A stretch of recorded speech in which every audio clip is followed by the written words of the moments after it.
কি ব্যাপার, তুমি এভাবে দৌড়াচ্ছ কেন? শুনলাম স্কুল গ্যাং সিজন 2 নাকি আসতেছে।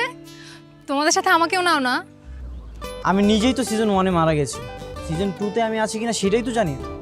ও আচ্ছা, তো তুমি কোথায় যাচ্ছ এখন? আমি এখন সজীব ভাইয়ের সাথে দেখা করতে যাচ্ছি।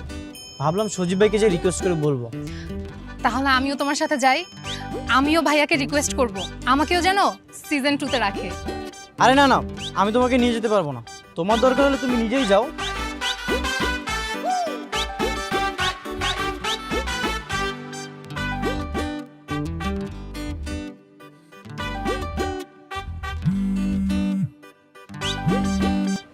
হ্যালো ভাই আসসালামু আলাইকুম। আমি আপনার বাসা নিচে আপনার সাথে দেখা করতে আসছি, উপরে আসবো? আমি এখন ব্যস্ত আছি, তোমার সাথে পরে দেখা করবো। না মানে, হ্যালো ভাই, হ্যালো, কেটে দিল।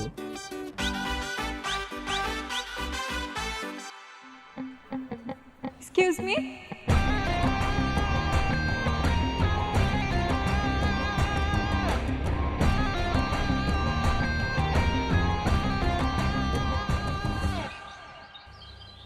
এটা কি সজীব ভাইয়ের বাসা?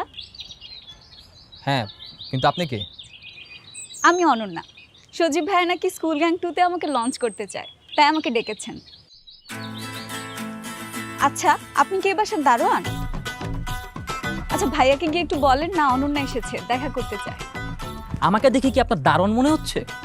শোনেন, স্কুল গ্যাংয়ে যদি আপনাকে হিরোইন হিসেবে লঞ্চ করা হয়, আমার হিরোইন হিসেবে লঞ্চ করা হবে। আমার দারুণটা এমনিতেই আছি নানা রকম ঝামেলায়। যান দোতলায়।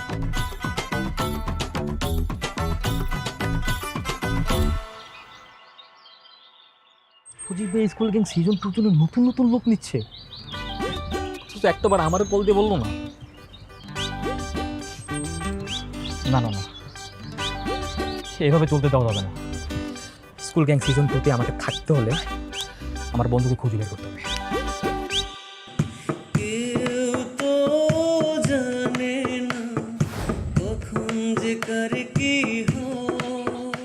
শান্ত। আরে সাকিব, তুই ভালোই করেছিস, বস একটা গান ধর। রাখ তোর গান। ওদিকে যে স্কুল গ্যাং সিজন 2 আসতেছে সেই খবর কি রাখিস? কি স্কুল গ্যাং সিজন 2 আসতেছে, অথচ আমাকে কেউ কিছু বললো না? আরে তোকে বলে কি হবে ভাই, তুই তো মারা গেছিস। আরে কে বলেছে আমি মারা গেছি?